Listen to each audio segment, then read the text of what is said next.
ఎన్నికలు పూర్తయిన తర్వాత తెలుగుదేశం పార్టీ అధికారంలోకి వచ్చిన దగ్గర నుంచి రాష్ట్రంలో వైఎస్ఆర్సీపీ శ్రేణులపైన, నాయకులపైన, కార్యకర్తలపైన పెద్ద సంఖ్యలో దాడులు జరుగుతున్నాయి. అవి అన్ని జిల్లాల్లో కూడా జరుగుతున్నాయి. తూర్పుగోదావరి జిల్లా ఆనపర్తిలో అయితే వీటి సంఖ్య మరీ ఎక్కువగా ఉంది. సార్ చెప్పండి, కౌంటింగ్ పూర్తయిన రోజు నుంచే ఈ కార్యక్రమం బిగినైంది. ఎక్కడ చూసినా వైఎస్ఆర్సీపీ కార్యకర్తల మీద దాడులు ప్రారంభమైంది. ఎలా చూడొచ్చు ఈ మార్పు అసలు?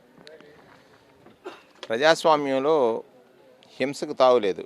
ప్రశాంతతే ప్రజాస్వామ్యానికి ఉన్న ప్రధాన సూత్రం.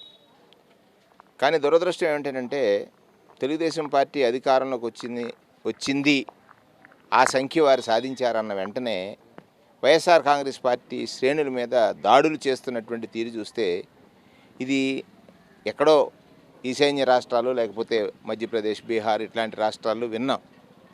కానీ ఆటవికమైనటువంటి పైచాచిక ఆనందాన్ని పొందటం కోసం కొంతమంది వ్యక్తులు చేసినటువంటి ఈ దుశ్చర్య ఏదైతే ఉందో తీవ్రంగా ఖండించాలి. ప్రజాస్వామ్యవాదులందరూ కూడా గెలుపోవడంలో సర్వసాధారణం.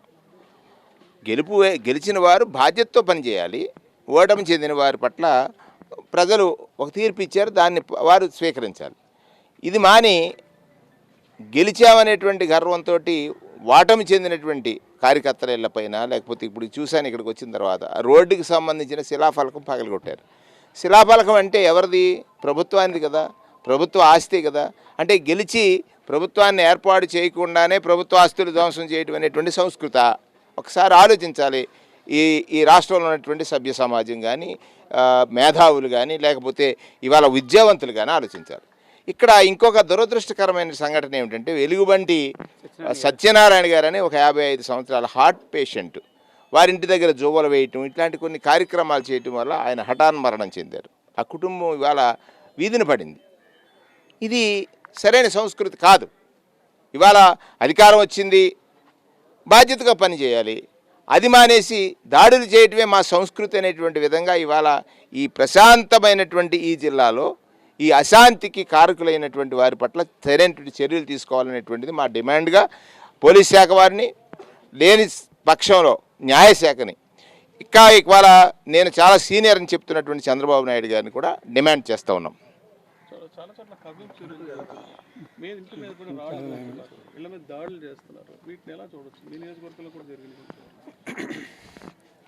ఇవాళ తెలుగుదేశం పార్టీ వాళ్ళు ప్రజలు ఇచ్చింది ఒక బాధ్యత కింద భావించకుండా ఏదో ఒక మోనార్కిజం స్టైల్లో ఒక ఆటవిక వాళ్ళ తాలూకా ఏదైతే ఈ దాడులు చూస్తూ ఉంటే ఖచ్చితంగా చంద్రబాబు నాయుడు గారి యొక్క మార్క్ని మరోసారి చూపించినట్టుగా కనిపిస్తూ ఉంది. అయితే రాజశేఖర రెడ్డి గారి వారసులుగా, రాజశేఖర రెడ్డి గారి యొక్క రాజకీయ మార్గదర్శకంలో నడిచినటువంటి వ్యక్తులుగా పోరాటాలు మాకేం కొత్త కాదు. ఖచ్చితంగా వైఎస్ఆర్ కాంగ్రెస్ పార్టీ శ్రేణుల మీద కానీ, కార్యకర్తల మీద కానీ మాత్రం వస్తే ఖచ్చితంగా దానికి తగినటువంటి మూల్యం మాత్రం చెల్లించుకోవాల్సి వస్తుంది. ఓపిక పడతా ఉన్నాం, సహనంతో ఎదురు చూస్తూ ఉన్నాం. తిరగబడ్డం మొదలు పెడితే ఖచ్చితంగా వాళ్ళకి మించినటువంటి రౌడీజం చేయగలం. కేవలం ప్రజాస్వామ్యంలో పద్ధతిగా ప్రజలు ఇచ్చినటువంటి తీర్పుని గౌరవించాలనేటువంటి ఉద్దేశంతో నెమ్మదిగా, స్తబ్దతగా ఉన్నాం తప్పితే ఈ రకమైనటువంటి చర్యలకి పాల్పడితే మాత్రం ఖచ్చితంగా తిరగబడతాం అనేటువంటి మాటని తెలియజేస్తూ ఉన్నాం. ఇవాళ రాష్ట్రంలో 1,30,00,000 మంది వైఎస్ఆర్ కాంగ్రెస్ పార్టీకి ఓట్లు వేశారు. ఇవాళ 40% ఓట్లని వైఎస్ఆర్ కాంగ్రెస్ పార్టీకి ప్రజలు ఇచ్చారనంటే అది సామాన్యమైనటువంటి విషయం కాదు. అందుగురించి దయచేసి మీకు ఇచ్చినటువంటి మ్యాండేట్ని బాధ్యతగా మీరు ఏదైతే ఎన్నికల్లో అది అమలు అయ్యేవా అమలు కానివా అనేటువంటిది భవిష్యత్తు నిర్ణయిస్తుంది. ఏ మేనిఫెస్టో అయితే ప్రజలను ఓట్లు అడిగి ప్రజలను నమ్మించి వాళ్ళతో ఓట్లు వేయించుకున్నారో ఆ మేనిఫెస్టోని అమలుపరచడానికి ఇచ్చినటువంటి వాగ్దానాలను నెరవేర్చడం మీద మీ యొక్క సమయాన్ని వెచ్చించండి తప్పితే ఈ రకమైనటువంటి దుశ్చర్యలకు మాత్రం పాల్పడటం మంచిది కాదు అనేటువంటి మాటని తెలియజేస్తున్నాను. దీనికి సంబంధించి ఎవరికైనా రిప్రజెంటేషన్ ఇవ్వాలనుకున్నారా? లేదా గవర్నర్ కానీ లేదా ఎవరైనా సంప్రదిస్తే ఇప్పటికీ పార్టీ అధినేతలు కలవటం జరిగింది.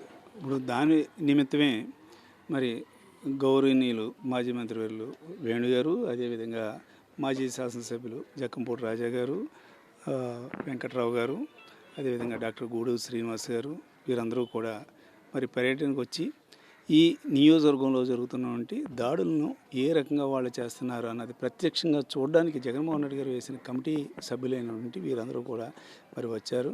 వీరు చూస్తున్నారు కాబట్టి ప్రత్యక్షంగా వీరు కూడా మరి అటు జగన్మోహన్ రెడ్డి గారికి ఒకవేళ అవసరమైతే న్యాయస్థానానికి కూడా ఏ రకంగా వెళ్ళాలన్నది ఈ పెద్దలు తగు నిర్ణయం తీసుకుంటారు. మీరు చెప్పండి సార్, ఎలా ఉంటుంది అసలు ఈ రకమైన సంస్కృతి అంతవరకు? ఏదో విధంగా అధికారంలోకి వచ్చారు, దాన్ని నిలబెట్టుకుని ప్రజలకు మంచి ఎలాంటి దాడులు చేయడం చాలా అమానుషం, ఆటవికం. ఇలాంటి చర్యలు మేము ఖండిస్తున్నాం. ఇందాక రాజా చెప్పినట్టు మేమేం చేతకాని వాళ్ళం కాదు. మీరు అదుపులో ఉండండి, అదుపు తప్పితే మేము చేసేది కూడా మేము చేస్తాం. ప్రజాస్వామ్య పరిరక్షణ అనేది ఖచ్చితంగా ప్రస్తుతం అవసరం అనే విషయాన్ని వీళ్ళు స్పష్టం చేస్తున్నారు. సార్ చెప్పండి, ఏ నియోజకవర్గం తీసుకున్నా సరే దాడులు అనేవి సర్వసాధారణ నడిపిన ఇంకా ప్రమాణ స్వీకారం కూడా జరగలేదు, కేవలం 6 రోజులు మాత్రమే అయింది. ఎలక్షన్లో ఓటమి గెలుపు సహజం. అది 2014లో మేము పోటీ చేసాం, ఆ రోజు ఓడిపోవడం జరిగింది. అయినప్పటికీ ప్రజలు జగన్మోహన్ గారి మీద చేస్తాడని నమ్మకంతో ఆ రోజు 150 మందిని నెగ్గించారు. తర్వాత కూడా చక్కని పరిపాలన చేశారు. కానీ వాళ్ళని నెగ్గి ఇవాళ ఈ తూర్పు పశ్చిమ గోదావరిలో ఎప్పుడూ లేదు ఈ సంస్కృతి. వాళ్ళు ఏంటంటే దాడులు చేయడం, ఒక మన ఇందాక రాజాగారు చెప్పినట్టు శిలా పథకాలను బదులు కొట్టడం, లేకపోతే ఇష్టసారి ఇంట్లోకి వెళ్ళి దౌర్జన్యంగా లాగి కొట్టించడం, ఇవన్నీ చూస్తుంటే చాలా ఆశ్చర్యం వేస్తుంది. ఏంటి మనం ఎక్కడ ఉన్నా, ఆంధ్రప్రదేశ్లో ఉన్నాం లేకపోతే ఎక్కడ ఉన్నాం అని అనిపిస్తుంది. ఈ విధంగా చూస్తే ఇది కరెక్ట్ కాదు. ఎందుకంటే ఏదైతే వాగ్దానాలు ఇచ్చారో ఆ వాగ్దానాలు అమలు చేయడానికి మీరు కూడా చేయాలని చూడండి. ఎందుకంటే జగన్మోహన్ గారు చక్కగా చేశాడు, చేయని వ్యక్తి కాదు. కానీ ఇంకా ఎక్కువ చేస్తారని ప్రజలైనా ఆశించారేమో. దాన్ని చేయడానికి మీరు సహకారం చేయాలి తప్ప ఈ విధంగా కరెక్ట్ కాదు. ఏ విధంగా ఏదైతే చేయకపోతే అంతా తీవ్రంగా మేము కూడా మేము దాన్ని రాజా చెప్పిన ప్రకారం మేము అందరం బయటకు వచ్చి అందరం కూడా మేము పోరాటం చేస్తాం. ఖచ్చితంగా ఈ దాడులకు సంబంధించి పూర్తి స్థాయిలో నిరసన వ్యక్తం చేస్తున్న నాయకులంతా ప్రజాస్వామ్య పరిరక్షణ కోసం ఖచ్చితంగా పాటుపడాలంటున్నారు. లేదంటే న్యాయపరంగా కానీ ఏ రకంగానైనా సరే తాము కూడా ఆందోళనకు సిద్ధంగా ఉన్నామని చెప్తున్నారు.